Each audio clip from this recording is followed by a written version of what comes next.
Imagine the unthinkable: a plane crash in the Andes, a rugby team's fight for survival, and the extreme measures they had to take.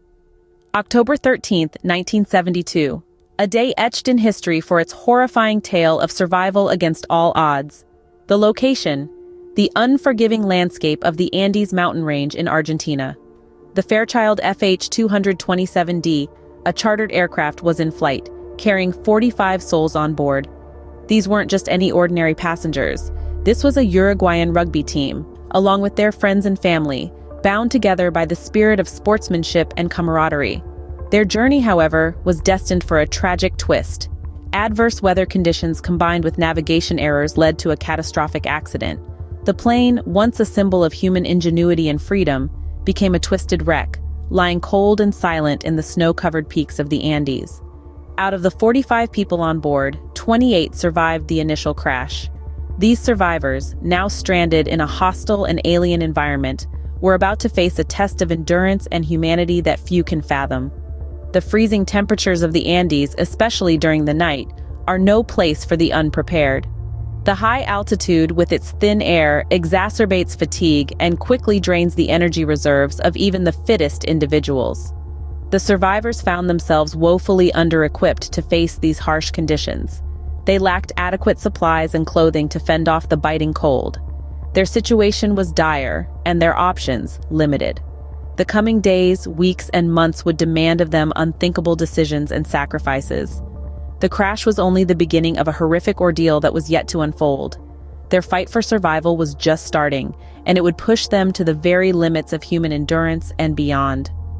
The story of these survivors, their trials, and the extreme measures they resorted to in order to stay alive, is a testament to the indomitable spirit of humanity, even when faced with the most unimaginable circumstances. In the immediate aftermath, the survivors were faced with the brutal realities of the Andes. The initial crash of Flight 571 claimed the lives of 17 individuals, leaving 28 survivors to grapple with a harsh and unforgiving environment. The Andes, renowned for their extreme cold, presented a formidable challenge. Daytime temperatures were bearable, but at night they plunged to bone-chilling lows. The altitude was another adversary. The survivors found themselves stranded at a dizzying elevation where the air was thin and oxygen scarce. This high altitude not only made breathing difficult, but also amplified the fatigue that the survivors were already grappling with in the wake of the crash. The lack of sufficient food and shelter further exacerbated the dire situation. The survivors were woefully ill-equipped to deal with the harsh climatic conditions. They had little more than the clothes on their backs and the remnants of the plane to protect them from the cold. Food supplies were limited to what was on board the aircraft: a few snacks, chocolate bars, and bottles of wine. These were rationed, but it was clear that they wouldn't last long. In the face of these adversities, the survivors formed a makeshift community, pooling their resources and working together to create some semblance of order amidst the chaos. They fashioned crude shelters from the wreckage of the plane and huddled together for warmth. Every day was a battle against the elements, a fight for survival that tested the limits of human endurance. As the days turned into weeks, their food supplies dwindled. The survivors were slowly starving in the middle of the Andes, their bodies weakening with each passing day. The realization was setting in. Their situation was desperate, and their prospects of rescue were slim.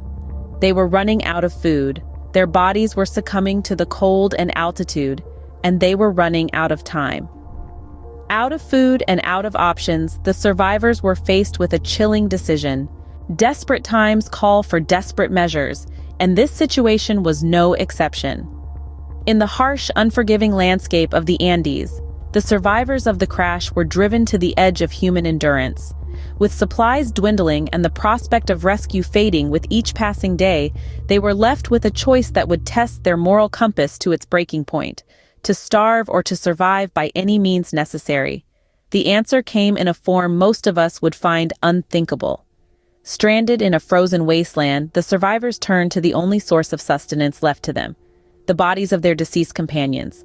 Cannibalism, an act abhorred by society, became a grim last resort in their fight for survival. Their decision wasn't made lightly. The survivors grappled with a profound ethical dilemma. The act of consuming human flesh goes against our deepest cultural and personal beliefs. But faced with the stark reality of imminent death, their desperation pushed them beyond known boundaries. This was no act of savagery, but a dire necessity. The survivors argued that the freezing cold acted as a natural freezer, preserving the bodies of the deceased. They saw this as a means of survival, a way to honor their fallen comrades by using their bodies as a source of life. But the decision to resort to cannibalism wasn't without its consequences. The survivors were tormented by guilt and shame, and the emotional scars of their actions would linger long after their rescue. Their choice sparked a global debate about morality and survival, forcing us to ask ourselves, what would we do in their shoes? In the face of death, the survivors made a decision that would haunt them forever. Their story forces us to confront the limits of human endurance and the moral boundaries we are willing to cross when survival is at stake. It's a harrowing reminder of our capacity to adapt and endure, even in the most extreme circumstances. The Andes tragedy left an indelible mark on the survivors and the world. The emotional toll of the ordeal was profound. The survivors, having faced the unimaginable, carried the weight of their experiences long after their rescue. Each battled with the haunting memories of their time in the icy wilderness, the grim decisions they had to make, and the loss of their friends and loved ones.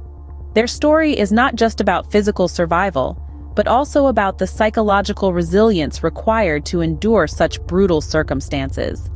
When the truth of their survival tactics came to light, the world was shocked. The revelation of cannibalism stirred an international debate, challenging societal norms and ethical boundaries. People across the globe grappled with a disquieting question: what would they have done in the same situation? It forced us to confront the harsh realities of survival and the lengths to which we might go when faced with the most extreme circumstances. The survivors themselves struggled with this ethical dilemma. For them, the decision to resort to cannibalism was a desperate act of survival, not a wanton disregard for human life. They argued that the frozen conditions acted as a natural freezer, preserving the bodies of their fallen friends. This grim fact, they said, made the unthinkable a bit more bearable. The Andes tragedy sparked conversations about morality and survival, about what it means to be human in the face of extreme adversity. It raised difficult questions about the value of life and the price of survival. It challenged our understanding of what we think of as unthinkable. The survivor's story is a stark reminder of the human capacity for adaptation and survival. They endured and survived an ordeal that is beyond the comprehension of most. Their story has left an indelible mark on our collective consciousness, a testament to the strength of the human spirit in the face of unimaginable adversity. The Andes tragedy is a testament to the human will to survive, no matter the cost. The Andes tragedy is more than just a story of survival. It's a story of the human spirit. These events of October 13, 1972, illustrate the stark reality of human resilience. Amidst the backdrop of the Andes, a group of survivors, initially numbering 28 from a flight of 45, faced the most challenging circumstances imaginable. In the bitter cold, at high altitudes, and with dwindling resources, they were compelled to make unthinkable choices. The decision to resort to cannibalism, consuming the remains of their fallen companions, was not taken lightly. It was a desperate act of survival, born out of necessity and a primal instinct to live. This story, as heart-wrenching as it is, underscores the depths of human endurance. It raises difficult questions about morality and survival under extreme conditions, leaving lasting emotional scars on those involved and those who discovered the truth later. In the face of unimaginable adversity, the human spirit can reveal its most primal, yet profoundly resilient nature.